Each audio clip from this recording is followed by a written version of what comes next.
Hey, what's up? It's Jesko again from AcousticsInsider.com. I've got a really special video for you today that I'd like to share with you because I had my friend and client Davide on a call with me and we talked through the entire treatment of his studio. I'm going to show you all the details, all the measurements, the pictures, all the background information that it took to go through this treatment process of his studio in a general office space that he rents in Italy. And before we get started, I just want to make sure that you have what it takes to follow along my home studio acoustic treatment framework that you can download at the link in the description. It's the exact steps that I teach and that we took in order to treat his studio. So if you want to make sure that you get the most out of your room and your speakers, and you want to learn more about the process that we're going to go through in this video, make sure you download that and follow along as we walk through this treatment process of this studio. For everybody watching, welcome. This is Jesko from AcousticsInsider.com, where I teach home studio acoustic treatment techniques for audio professionals, but without all the voodoo. And I'm here with one of my friends and clients, Davide from Italy, who I went through the process of treating his room with. And Davide, welcome. Thanks for joining me. I'm very happy to be in your channel. I saw lots of video from you, and now I'm in a video, so excellent. I'm very happy you invite me. Excellent. And for everybody watching, there's some weird glitches in my video stream, but hopefully the audio is fine.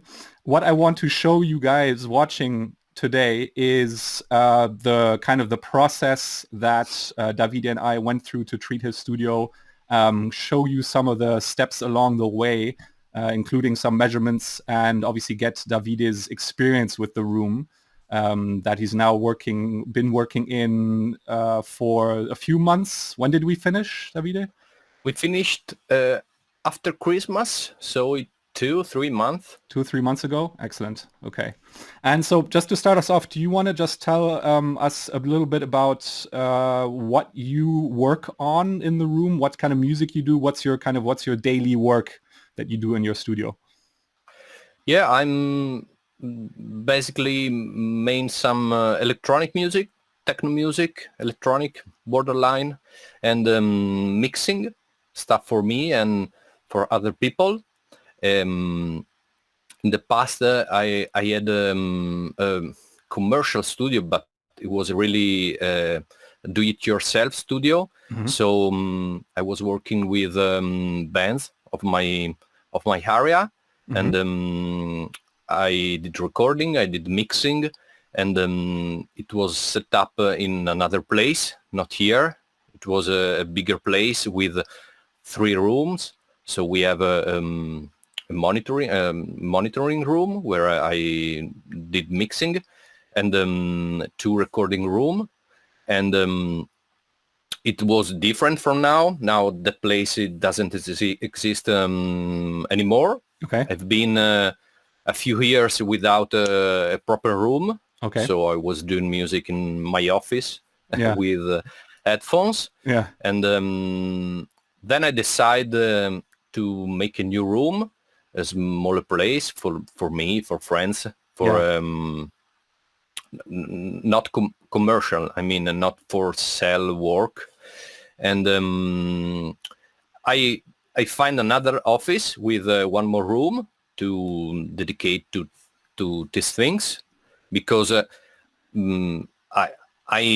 know that it was impossible to do some treatment, the kind of treatment I have in mind in a room dedicated to something else. Yeah. So I choose a new office, and Jesko, I saw Jesko, maybe on YouTube.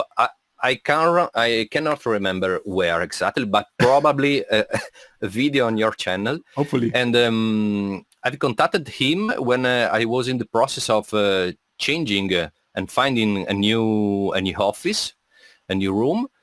So we start discussing at that time about the right place. And then it takes a while to find the place and to rent the place, and and that's it. Now it's about 1 year later or maybe more, and it's finished. And Excellent. I'm very happy of this. That's great to hear. That's great to hear. Do you wanna just tell us quickly, like the room itself? Where is it located? What kind of empty room did you deal with? Were we dealing with when we started out? Okay, it's a small office made up of 2 rooms, very similar, and another small one that is for storing things. Mm-hmm. And it's in Udine, near the city center. In the city center, Mm-hmm. it's a building from the 70s, I think. Okay. That kind of stuff. So Mm-hmm. it's not very new. It's not very old. It's I think everything built with concrete Mm-hmm. and maybe bricks. Yeah. So it's in the first floor. It has windows on the street. So there is some noise from the street, but nothing too loud. Okay. And the room is about 17 meter. Mm-hmm. So it's not big. It's not too small. Probably I would have preferred something slightly bigger, Okay. maybe 20, 25, maybe the sweet spot. Mm-hmm. But okay, this was okay from other consideration, other point of view. So it was a good place for my office, the right amount of space, the right price, Mm-hmm. and in the right location. So at the end, I've decided for this one. That one thing that is, I think, good or okay, it's that the rooms are very regular. So no strange forms and no strange walls, angled walls or something like that. And that's it. Yeah. Do you need some more details? No, that's about the great. room? Yeah, no, that's amazing.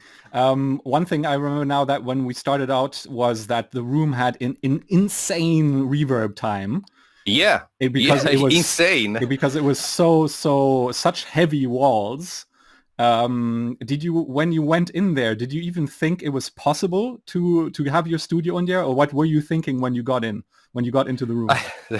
I thought it was one of the worst room I've never been in. It was unbelievable. Yeah. It was not possible to listen to music. Yeah.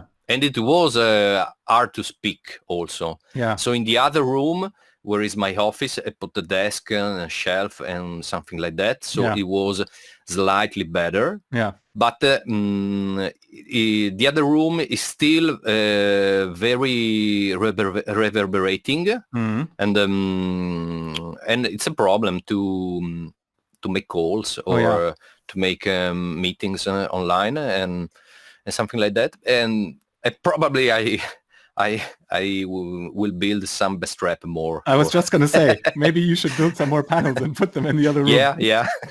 So I've made 30. I do something more for the office. Yeah, excellent. So when we got started, obviously, kind of we went through my 5-step program to walk you through the process of treating the room, and the first step was finding the listening position and setting up your speakers. If you remember, with the bass hunter technique and the phantom speaker test. And I remember that you found it fairly difficult actually to do the bass hunter technique to find the listening position because of the insane reverb. Do you want to just tell me quickly about how did you find that? What was what did we do in the end to find the right spot? Yeah, it was very, very difficult because it was very, very fatiguing. Yeah. Listen to music. So after 20 minutes, half an hour, you were totally tired. Yeah. So you had to stop, and this was very difficult. And then there was, I think, 5 second reverberation times on all the frequencies. So it was really difficult to understand what's going on. Yeah. And at Yep. the end, I take some measurement. Yeah, I I mean, think. we went through. I remember you told me that you're finding it very, very difficult, and that you then put up some blankets just to make Ah, sure yeah, that yeah. the kind of the mids and high end was a bit damped, so that you could focus more on the low end as we were going through the test. Yes, Um, that's true. That's true. I forgotten. I no problem. removed. I've removed from the mind. Yeah, I did put some blankets on the wall just to tame a little bit the higher frequency and some other stuff inside. Yeah. And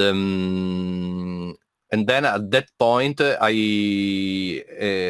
was a bit easier, but still difficult. Yeah, yeah. And it was the first time with you that I experienced somebody having that amount of trouble, but understandably so, because the reverb time, and especially in the low end, was insane. And at that point, I mean, you can't listen to anything for more than 30 seconds before it just you go crazy, right? But Yeah, you did find two options. I remember that you had the option to set up facing the window, and then we also briefly looked at an option to face the long side, actually. yeah.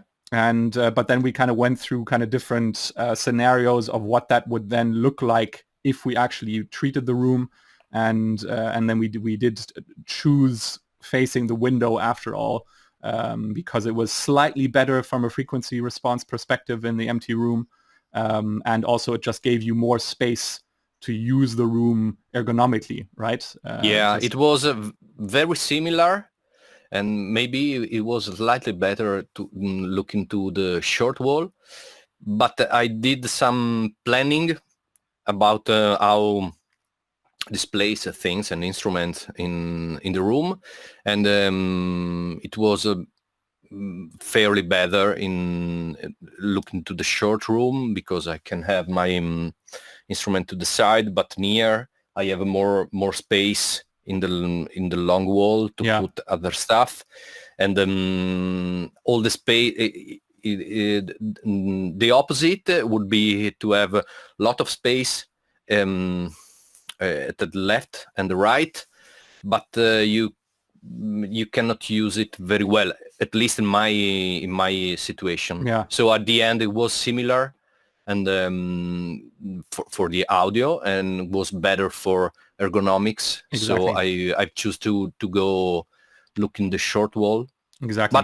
But in other situation maybe you can do other stuff. Yeah. So it was good also on the long wall. Yeah, I So mean, and that's the thing. Like sometimes we have a choice, and both will sort of work, and you can totally then just make the decision based on ergonomics. You can just kind of go through the process to very quickly get a rough idea of how things would be placed, how you would use the studio, and then you can just decide which one just makes more sense to you in terms of actually using it in a day-to-day kind of way, you know. So yeah. it's often the case. So Yeah, and one mhm, important thing is yeah, it was that on the long wall, the best point was quite near to the wall. that's right. So at the end, I would have very short space for the desk, for the treatment, That's right. for the speaker placement. It was very tight. So in the other side, I have it's not plenty of space, but I can fit all nicely. Excellent. Yeah. A normal desk and the speakers and the treatment that takes away some space. So Yeah, mm, that's right. So I'm then, yeah, go ahead. yeah, I think it was the right decision. Absolutely. When looking to the finished space, I think it's the right decision. Absolutely. And then we went through the phantom speaker test, or rather you went through the phantom speaker Yeah, test to yeah. set up the speakers. Do you remember what that was like? Kind of finding that phantom speaker really focused. Do you remember anything about that that you'd Yeah, like to share? I did that with the empty room because it was still empty. But it was easier to do. I think because the speaker was nearer to me. Yeah. So less reverb and more direct sound. That's right, yeah.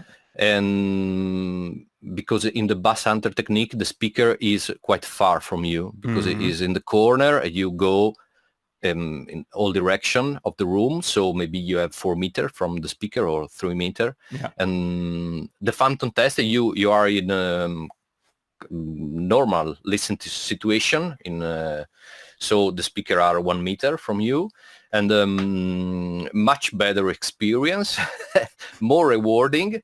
It's a very rewarding process. Yeah, it's rewarding because when you snap the right position, it really sound good, and you immediately listen. You immediately feel that it sounds good, and the most tricky part is to take a measurement. Yeah. Because it's a 3D measurement. Yes. So you measure maybe on the floor and you have to report that measure up. Yeah. And that could be difficult. Or you measure to the wall, but you're not sure you're parallel to the wall. So exactly. it's not a perfect science. But okay, you can do it in one way or other way. Yeah. And when you snap it, it's there is another speaker in the center. It's crazy, and right? And you can hear it. The room was totally untreated. Yeah. It was totally a mess with 4 second, 5 second or reverberation, but you still hear the phantom center speaker. And it was very good. And I remember the next time we talked, I say, oh, I can mix it. Okay, it's done. Yeah. we are there. That's right. Yeah. It's kind of what I call like the minimum workable setup. It's like if you don't have anything else you can do about the room, just setting up the speakers properly, just finding your listening position and setting up your speakers properly will give you a very small but functional setup. It's not amazing and the room is still all over the place, but it's workable, and kind of that's totally. It's the minimum you can do to get the room to work. I think I started mixing something then that time you couldn't help it. Excellent. So then we took our first set of measurements with Rumi Q Wizard, and those showed us that you found the speaker position, or that you found a very proper symmetric setup, because the curves, the frequency response for both speakers was very, very similar. So that showed us that you actually got the measurements to the walls right, and that we were kind of ready to get started with actually figuring out what the treatment for your room needs to look like. So then we kind of looked at the building the panel and finding all the materials for the panel and getting that started. Obviously, that was during the kind of beginning of, or the kind of heavy period of the pandemic. Do you remember anything about what that was like? Looking for materials, going to the shops, planning the entire build and all that? Yeah, I think it has been the most difficult part to find materials. It was everything closed, and almost closed, or at least you have some difficulties to go there. And that happens in March 1 year ago. And I think I've started before that period with some test panels, some test building. Maybe I've done 1 or 2 panels, and then I would have started to build the wall thing. So the wall batch of panels. I have lots of panels. I'm here. I have 30 panels. So It's a lot Good of job. stuff. Yeah. And so it was a bit of problem during building in that particular period. Yeah. And but apart from that, I think that get the right materials, probably it has been the most difficult part. Yeah. Not because it's something you cannot find, Yeah. because it's wood you find everywhere.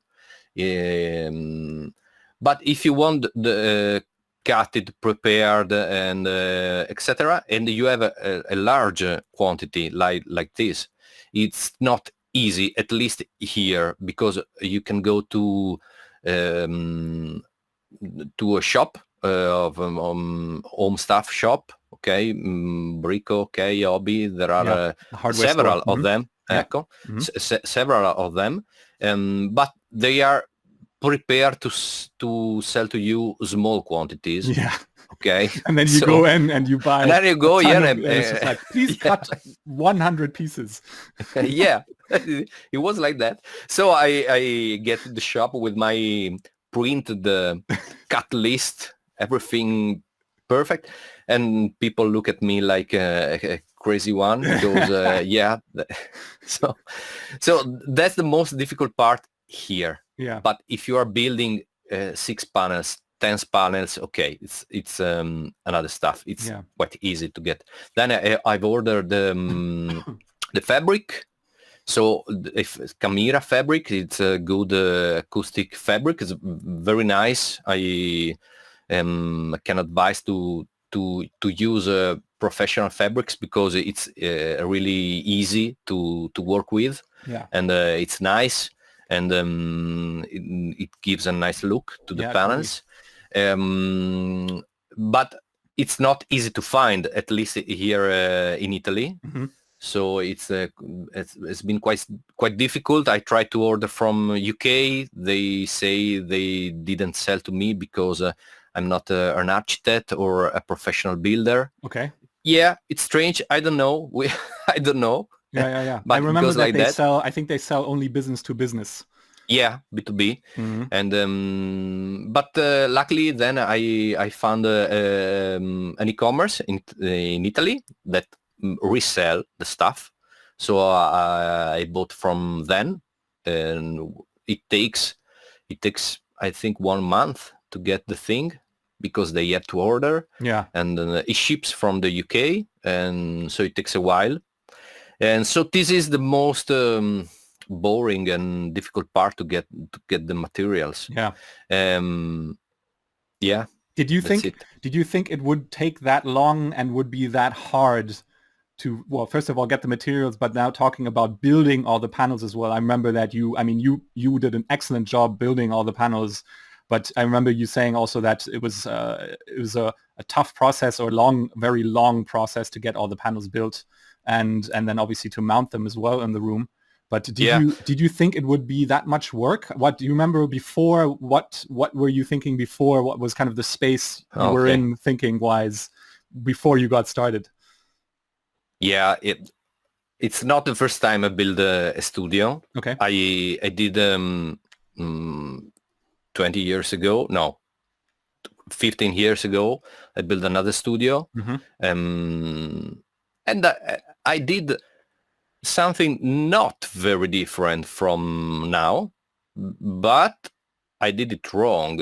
Not totally wrong, but I surely did. Right? Yeah. It's like you get a few of the details wrong, and then it kind of doesn't work as well. And if you do those few steps right.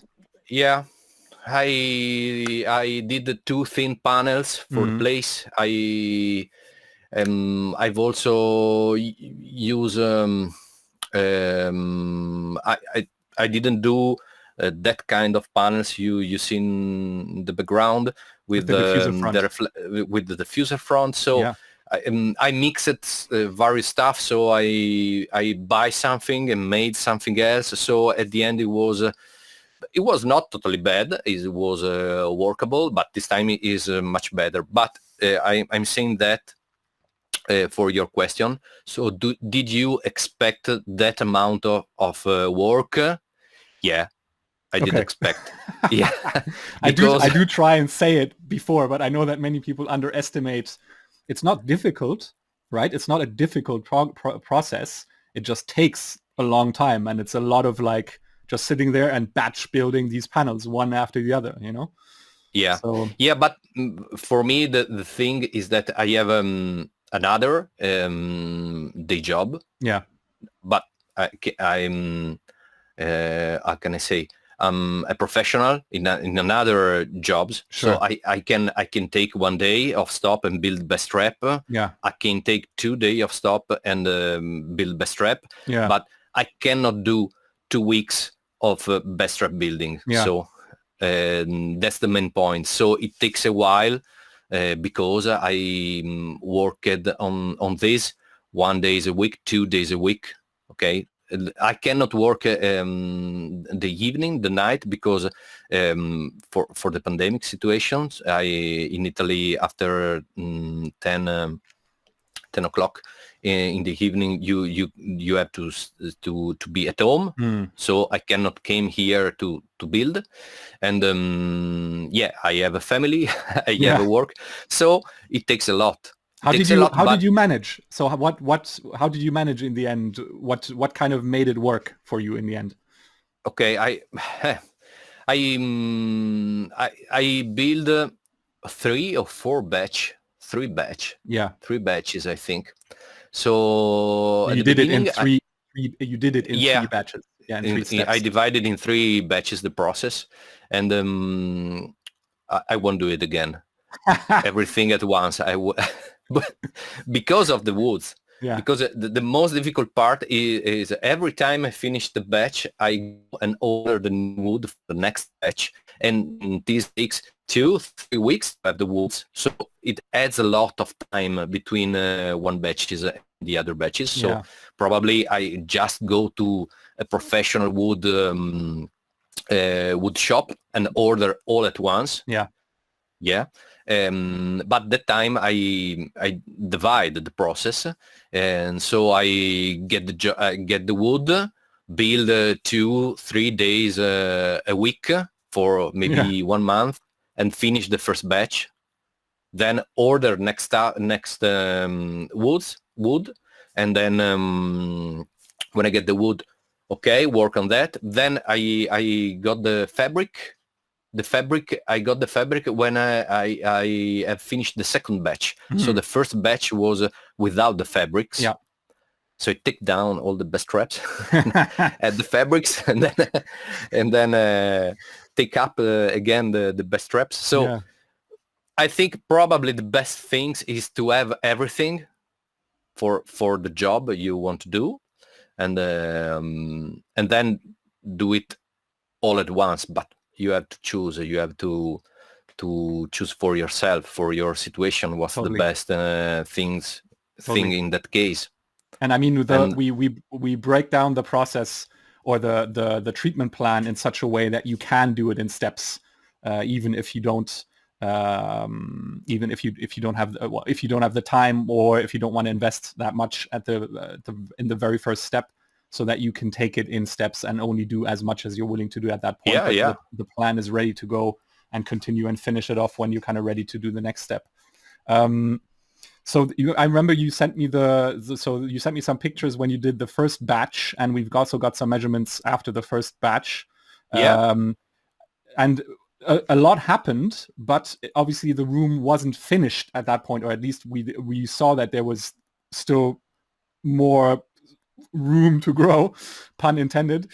And so, do you remember when or were you already confident that this was going to work? I know that there's always that little voice in the back that says, "Ooh, like yeah. it's a leap of faith almost to jump in and do this amount of work when you don't know firsthand that it is actually going to work. You only really know once you're done." So after this first batch, what do you remember what you were thinking at that time? Um, the first batch, it was the front, back in the back of the monitor and in the corner and the left right of the monitor. So that there, Yeah. and and there wasn't the ceiling, the cloud ceiling. So I remember I thought it was really okay and workable, and it was. I really feel that I would need something up, because I really was able to hear the reverberation from the ceiling. Yeah. So surely I think it's needed. It's needed to finish the near field area of the speaker. Yeah. The ceiling cloud does a lot. It helps a lot. Yeah. Maybe it's just a feeling. I don't know, but you don't hear reverberation from the side, from the front, but you hear from the ceiling. So I thought I would need that. Yeah. Okay. Yeah. But other ways, it was very nice, still very nice. But I have to say I have decided at the beginning that I would have done everything. Right. Okay. So it was an upfront decision to do it, the wall thing. And the other thing was that I was building in this room.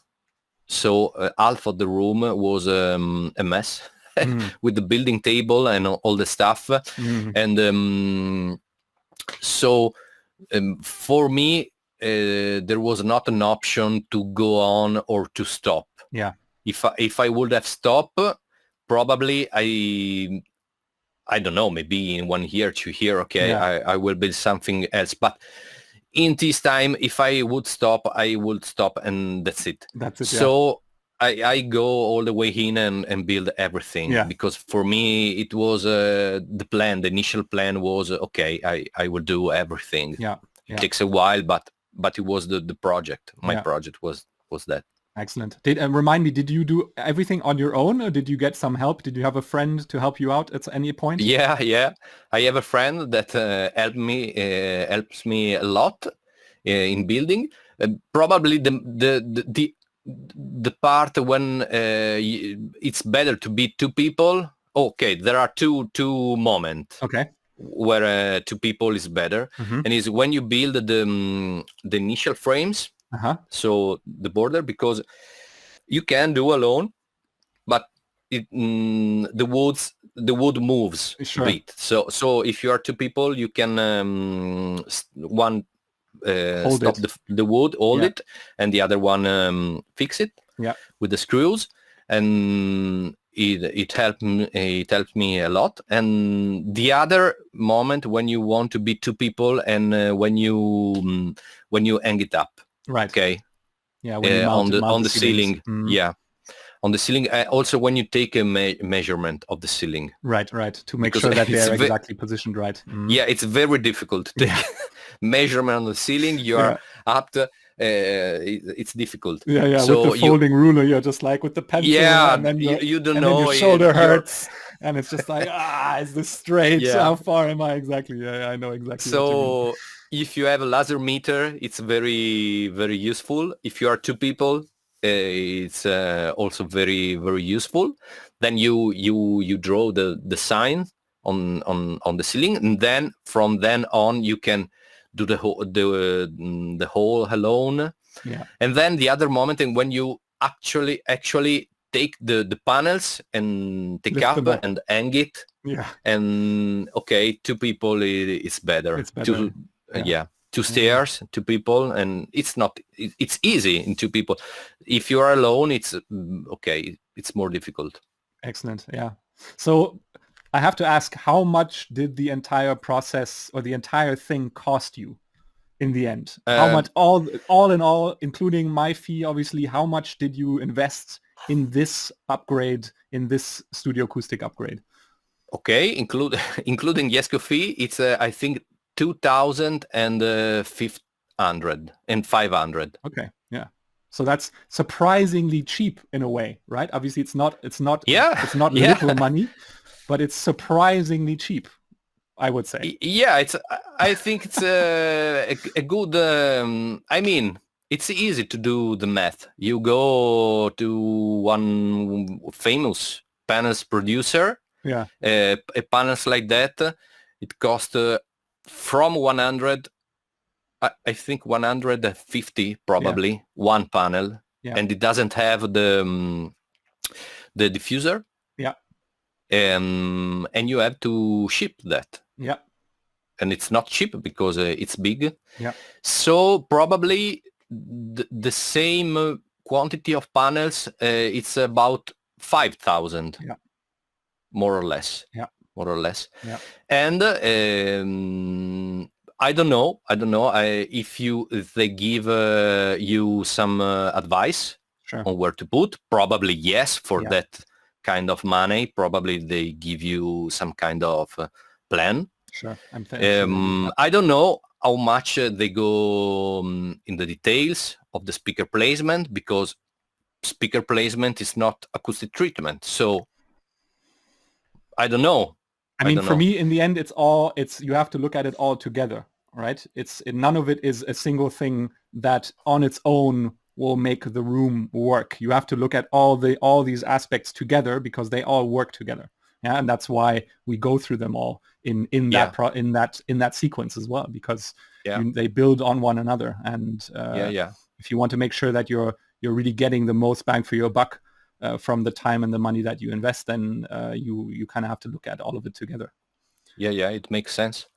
So I think it's a choice. If you don't want to spend time building, or don't like to, or you're not able to, or you're not your thing, okay, just buy it. Maybe buy less than this, just buy the basic panels.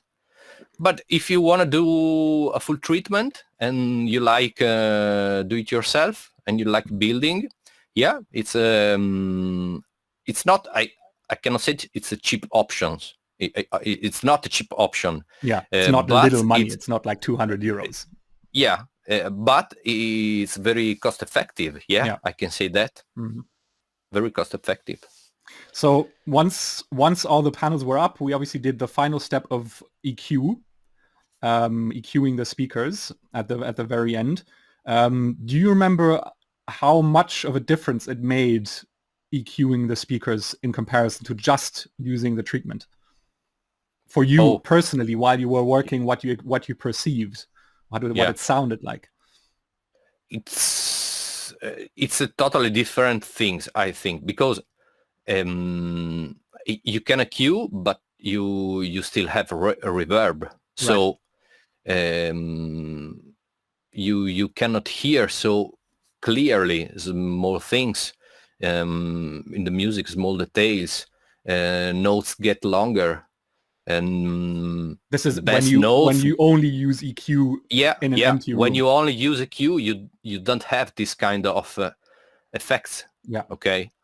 At the end, I mean, it's strange to say, but probably EQ is more effective to just cure the curve. The curve, the frequency response. The curve. Yeah, the responsive curve. Because it doesn't change so much the response curve with treatment. Probably it's not the first effect you hear from the treatment. Yeah, there is. Bass are a lot more controlled. But in my case, for example, it was a bit weak in not in the lowest part, but about 60, 50, 60, 70 hertz. And it was weak at the beginning, and it was weak at the end of the process. So it was still there. That was the acoustic of the room. And it was there. It was less pronounced, sure. And with a Q, with a simple curve in the right place, it just go away. So it has been easy to fix it with the EQ obviously is fixed in one point, not 1 meter back, okay, but that's normal. And so it's different effect. You do treatment for lots of reason, not just for the response curve, I think. Yeah. And I mean, we only did like a touch up with EQ, right? I mean, we had, I think, 3 parametric, one boost and 2 dips in the EQ curve, right? So I have it here. Let me check. It's a 3-point EQ, a parametric EQ. I put it in the driver of the audio card. I have a Motu. The Motu has a mixer, and in the mixer you can put an EQ. And so it's a 3 parametric point, exactly at 55 hertz, at 580 hertz, and one last in 1000. 1000 hertz, and they are 4 dB, 3 dB. I have a big one in the low, 8 dB, but yeah, it's the biggest one. I've put it up with, let's try. Yeah. And I didn't have a distortion because I don't use high volume. Yeah. And the speakers are well amplified, so no problem with distortion, and they stay there, and they just go to give me a little meat in the bass area where it was a bit weak, and okay, and so nice. You are using that curve right now. So once we put it on, you never changed it, you never took it off. It is on all the time. Yeah, because it's in the master output of the audio card. Yeah, it's always there. If I listen to music, from iTunes, from the web, from everywhere, is always there. It's like having an outboard EQ on the master. Yeah. So, and do you think now? I mean, obviously, you never turn it off, but do you think it is necessary to have that EQ? What do you reckon? How important is that change that we made at the end, really? I don't know. I never I have it on and let it on. Yeah. I will try to put it off. Yeah. Just to make a test. I think in the bass area it's quite important because in the kick, in the low hand, my mixes was a bit too much. Okay, too much bass, a little bit. Okay, and I think it was it is because of the monitoring. Okay, for the room. In the room, I have a dip in that area, so I cannot hear the bass in that particular frequency. So I boost it. I boost it a little too much. Okay, so I am happy with the correction. I put the correction, and now for me it's better. I trust more what I hear from the speaker. I can do without, probably yes, just the time to learn these things. Okay, at the fifth mix with the wrong bass, I understand that probably I have a monitoring problem, so I will be a little light in the bass, and it'll translate okay. Sure, I prefer to have, because I don't have to think about what will be when I will be in the car. So I know that this is correct, I hear correct, and in the car it's correct. So for me, yeah, it's positive to have that correction. So has that been your experience? You just mentioned the car. So how is your work translating now outside of the room? What's it like? The car is terrible. Don't try your music in the car. Don't do it. Don't do it. Trust your system and never listen anywhere else. I don't know why the car is so terrible. Everyone, I think, has some story to tell about the car test. Probably the best thing is to skip it and go to mastering and hope for well. But Yeah, what has yeah, what has your experience been taking to your mixes and listening on other systems? How do you trust the room now, or are there still parts where you're like, this is still tricky? I think translation is always tricky, but I think the room as a role, sure, as a role in this thing, but the mix as a role, how you mix it as a big role, and because it is a skill to learn to do a mix that translate well. It's not just, okay, I hear perfect, my room is perfect, the mix will translate. It's not true. It's not true and never will be true. Mastering has a big role for me in this part.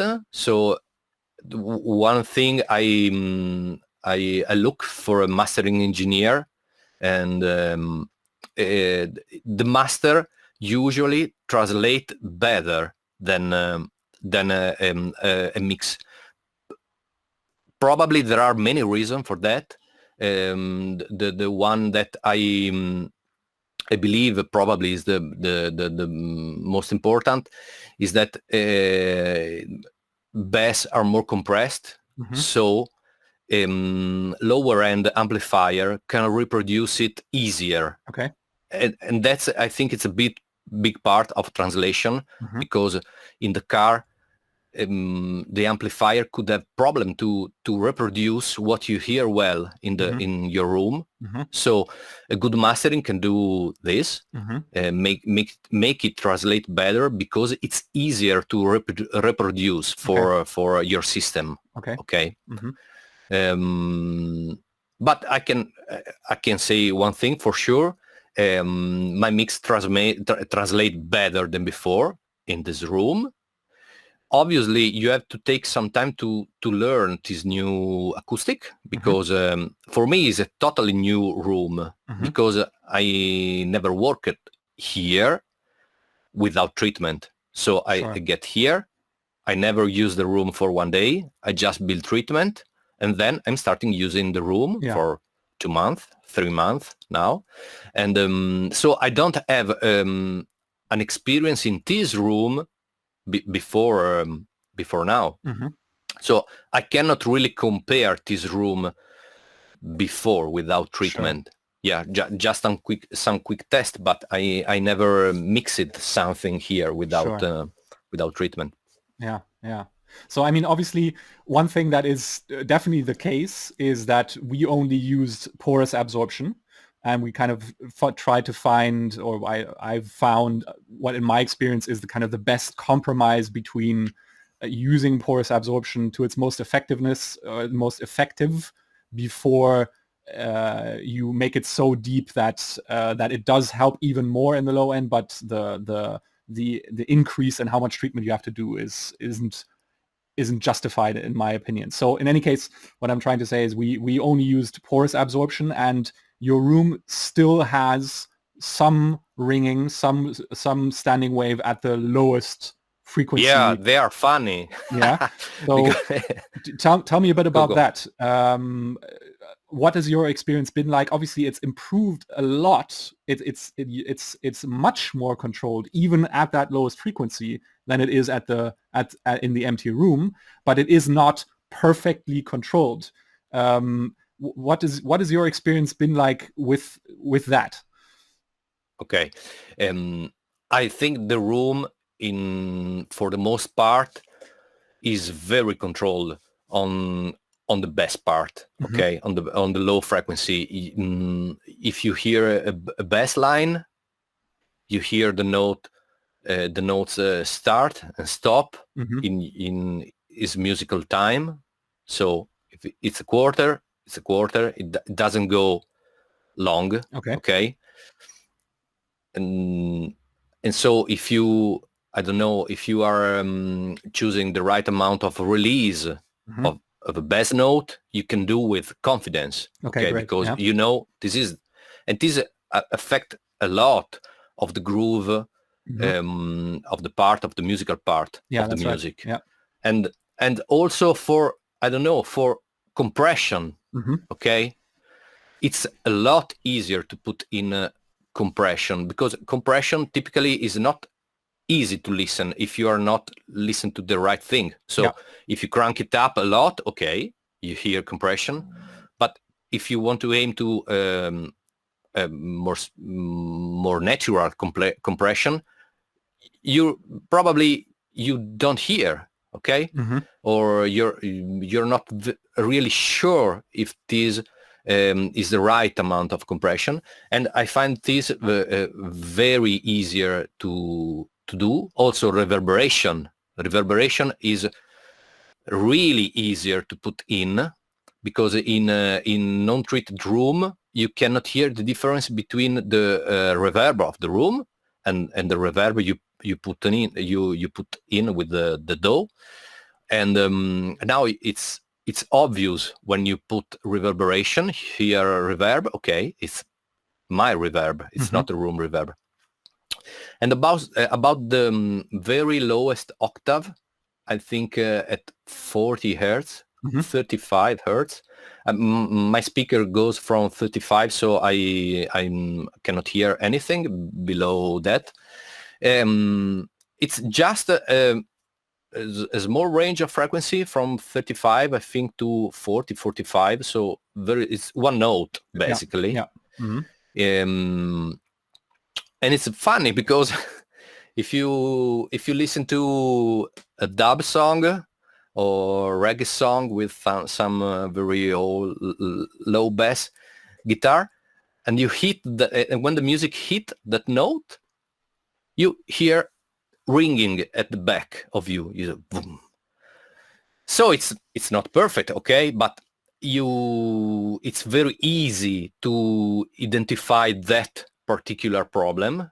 You say, okay, the room is ringing, okay, it's you can name the note probably, okay, it plays that note, and so I don't think it's a big deal at the end. Maybe, okay, there are cases when maybe is a problem. You have a kick just right tune at that note. That would be a very, very low kick. A very, very low kick. So it's not frequent. I mean, it doesn't happen. It's more like the bass guitar or the bass synth that goes to that frequency.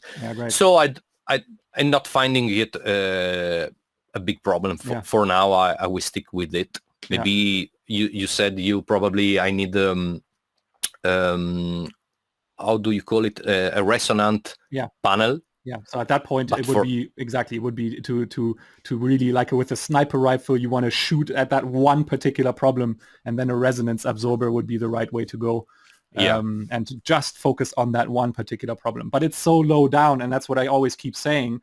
It's like, if we treat the room with just the panels that you built, with just porous absorption, you can get so much control already that if there's something remaining at the bottom, is it really that much of a problem? Not really, because it only appears very rarely, right? So you have to ask yourself, is it worth the extra money to just take care of that one little problem when it doesn't really happen, or when it doesn't really appear that frequently? Right? And you can distinguish it clearly. And even then, you can still work with it. That's exactly right. It's But it's very easy to understand when there is the resonance, because usually you hear the bass from in front of you, from the speaker, and that note you hear from the back of you. So it's really okay. You hear resonate from behind. Okay. And you get to know it, right? Just like the rest of the spectrum and how the room responds, you get to know it and you adjust for it. So what about the diffuser fronts, though? I mean, obviously, it's kind of hard to explain what they do, but have you noticed the diffuser fronts do anything? What would you describe the experience of having them in the room? It's hard, but I think I love them, because they are, it seems to enter in a room that it's not treated to an extent I have other people come in in the room, Okay. and they probably not a musician, not tech people, just everyday, just someone that gets in the room. I was thinking muggles from Harry Potter. Yeah, yeah. Non-wizard people. Normal people. Normal people, and they didn't notice the treatment at all. Yeah, it's weird, right? Because it sounds relaxed and natural. It's kind of like a living room. That's kind of how I describe it. It feels like a living room, but it's kind of open. It doesn't feel. It feels very relaxed and open without the like. Yeah, I think that some hotel rooms are more treated than this in the vocal part for in the frequency of the voice. When you go to an old hotel with the room with the carpet everywhere, and it's probably a lot worse than this. Yeah. You enter here, okay, I have the floor is very reflective here, and I don't have anything on the floor for now. So, okay, this could be a part of the effect, but I think the diffuser are very effective for this because it's very natural. And I haven't tried yet, but I think it will be good also for recording acoustic instrument. For I don't know, an acoustic guitar or maybe a vocal. And I still have a problem in the back for this. I have to build the diffuser. You send me the project. For the ceiling I at the didn't back. do that. Basically, what we can see here in my room at the back that is open, it's similar in yours. Yeah, so it's totally the same. Yeah. And so you can still get the reflection from the ceiling when you're in the back of the room. And because the floor is totally reflective, super hard, it's super hard, and the ceiling also. Yeah. So if you go in the back of the room, you still get flutter echo. Flutter echo. Yeah, flutter echo. Here from the monitor position, it's not a problem. But probably if you go and record something in the back, it's not best still. Yeah. So I will surely do something. But I think that the diffuser, the built-in diffuser, are good for recording instrument because voice is good. Yeah. So I think probably also acoustic instrument must be. No, I've heard from quite a few people who say that they use them in recording rooms or even as like gobos, so like movable panels, and they have the diffuser front on it to give it some flexibility in terms of how the panel sounds, I guess. So they can turn it around and have it open, or turn it back with the diffuser front, and then get a bit of reflecting energy. And so I've heard that it works very well in recording rooms as well. All in all, what surprised you the most that you maybe didn't expect before about working in the room now? Okay. I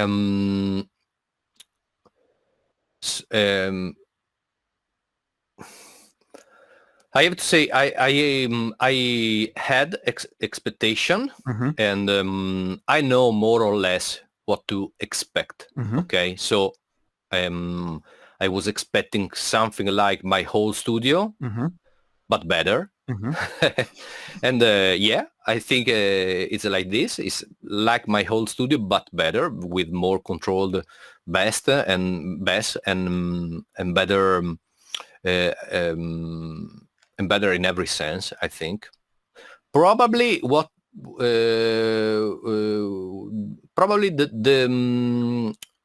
stereo image.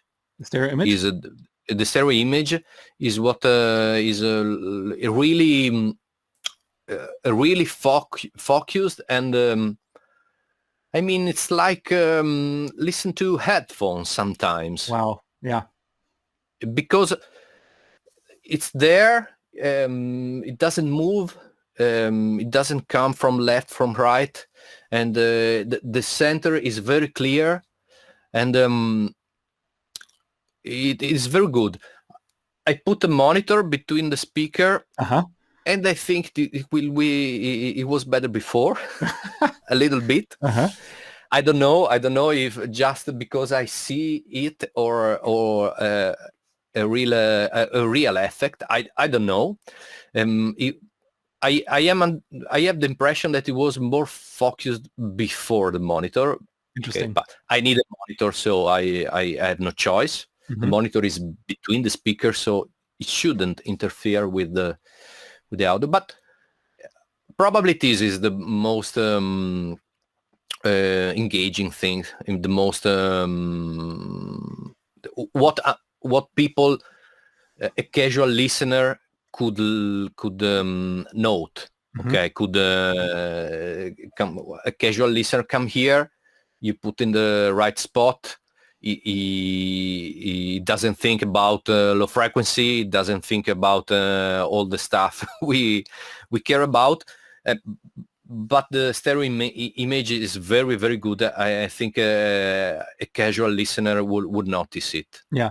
Yeah. Excellent. Yeah. I mean, I think that's my experience as well. Most people comment on the stereo image. I think, and that's to some extent the treatment, but it's also the power of the phantom speaker test, getting an idea of what a proper stereo image actually needs to sound like or should sound like, and systematically going through the process of finding that speaker position where you actually get the best stereo image from your speakers. It's a very revealing process to focus on it consciously of what the stereo image needs to sound like, and usually then you can. It's not hard to do it, and once you've done it, you will never not do it again. Right? No, it's very easy, and it comes to mind when I went to several professional studio, and I just see the engineer comes and put the speaker, slightly angle it on the mixer, and that's it. Yeah. And finished. And you listen to it, and it's just like, this isn't working at all. I don't know. It's just like, it sort of works. A million studio with all fancy things around, and okay, just put the speaker there, finished. Yeah. So it's underestimated what the value of just placing the speaker right. Yeah. That's exactly my experience. So I think, Davide, thanks so much for taking the time. Let's wrap this up with 2 more questions. So maybe you've answered it already, but I would like to know, what do you like the most about the studio, and what do you not like the most? What do you hate the most about, if anything, about the studio? Is there anything, what do you like the most, and what do you dislike the most about the studio? Okay. What I like. It's very enjoyable to work here. Mm-hmm. It's not fatiguing. You can do for literally hours with no problem. You can listen to low volume, high volume, but I don't use high volume and not much high. And you can play, you can listen to music, you can mix, and it's everything very enjoyable and with is not stressful. And this is, for me, is an important part because mixing is a stressful experience. I mean, okay, you can do in many ways, and you can do in a stressful way or in a relaxed way. And I think trust in the speaker in the room is an important part, because otherwise you are always asking, okay, but is this right? How it will sound outside of this? Is the bass okay? It's too loud, it's too soft. And this adds a lot of stress in mixing and difficulties. And also, if you have other people in the room, clients or friends, or call it whatever you want, it's important that everyone stay well in the place and stay relaxed and believe what is hearing from the monitor.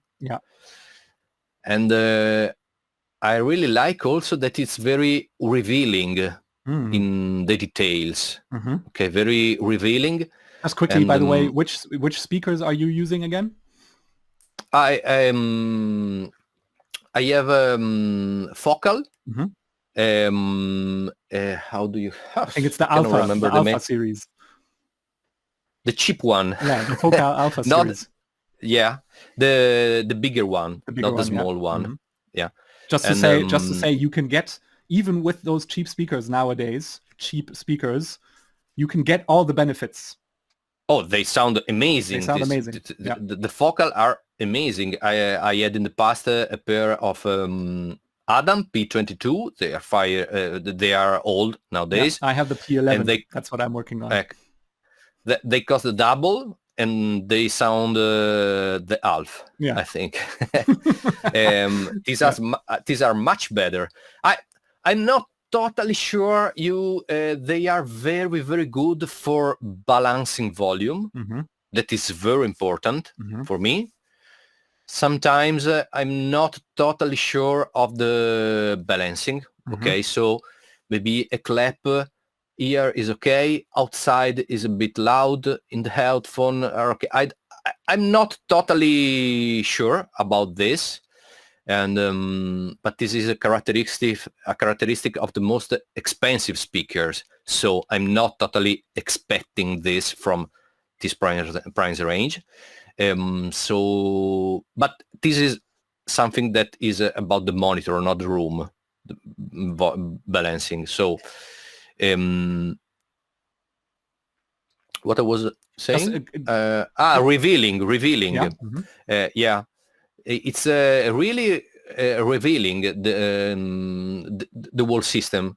You can hear really small thing. You can hear the resonance on an hi-hat. Okay, it's something that is maybe fastidioso. How do you say?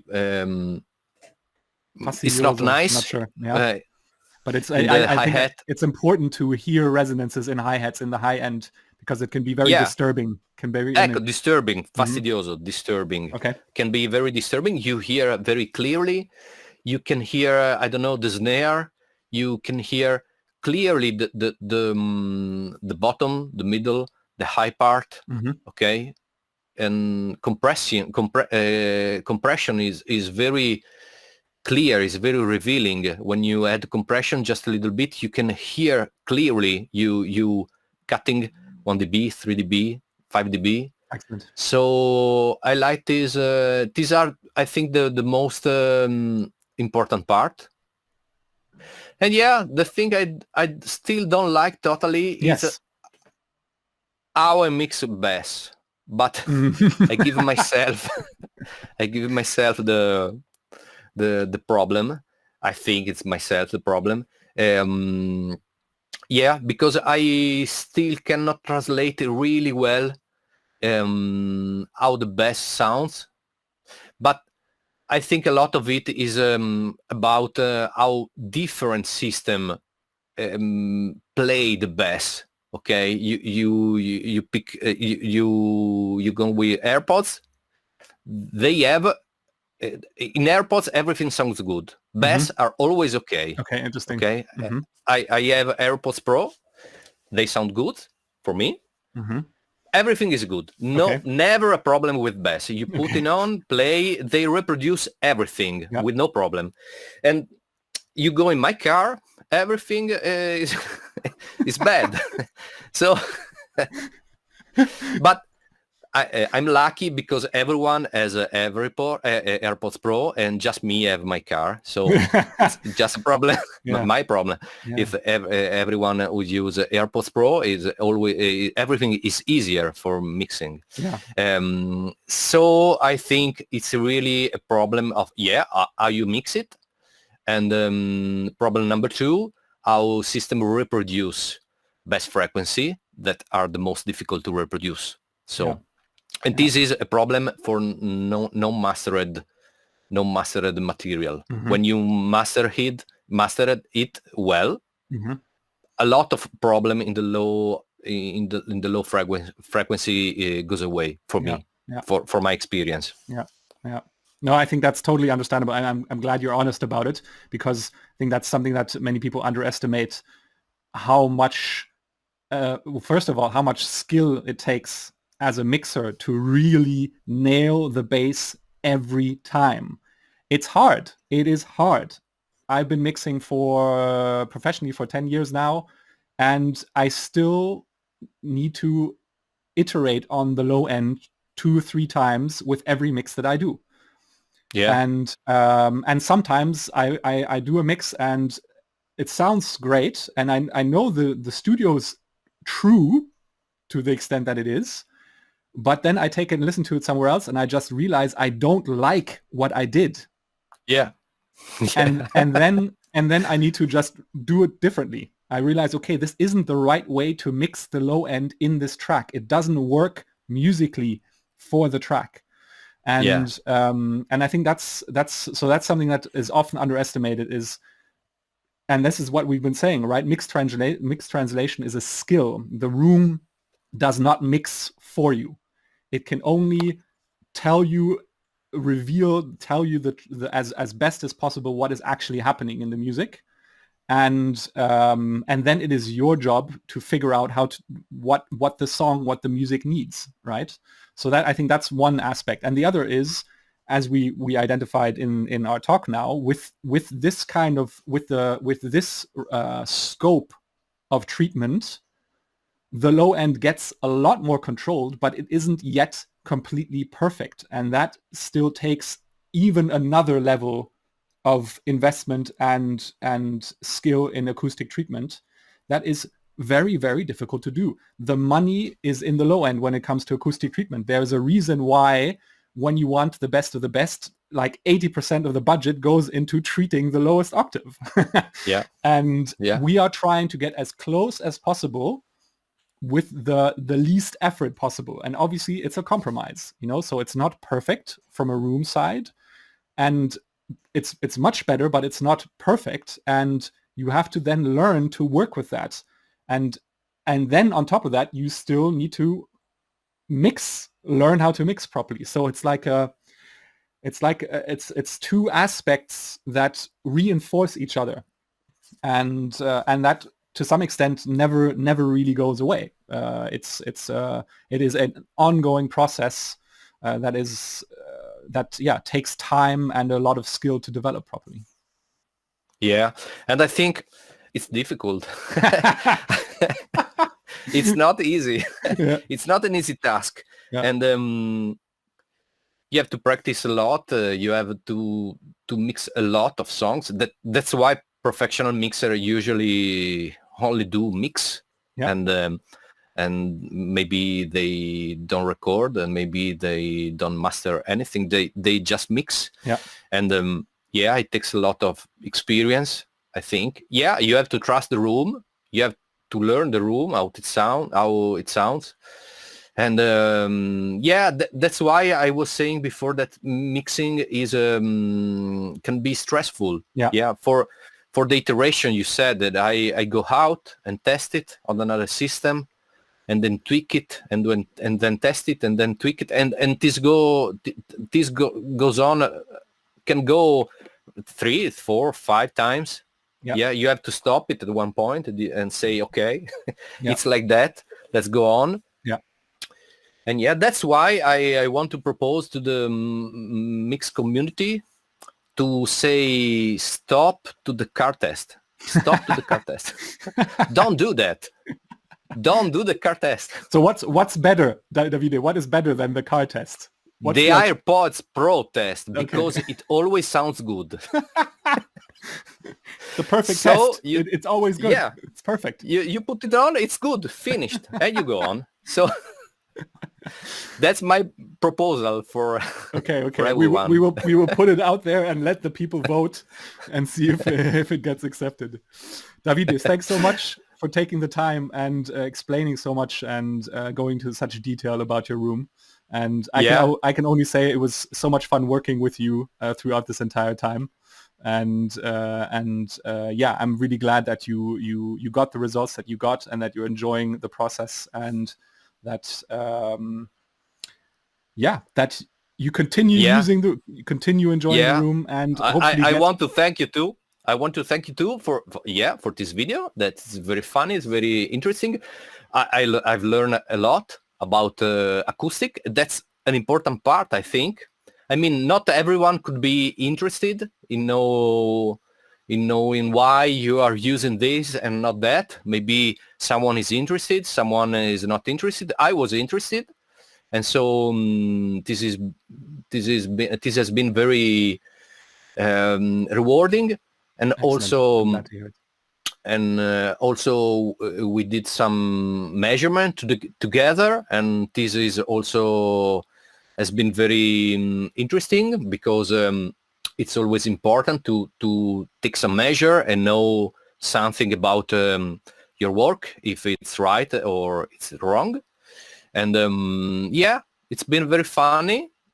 It takes a lot, but I will do it again. Excellent. Davide, let's leave it at that No, for now. no. Sorry, just some connection No, I will trouble. do it again for one room. I don't know if I do it again for another room. Right. Gotcha. Davide, thanks so much. And let's leave it at that for now. Enjoy the rest of your day, and hopefully see you soon. Yeah, I have to. Bye-bye.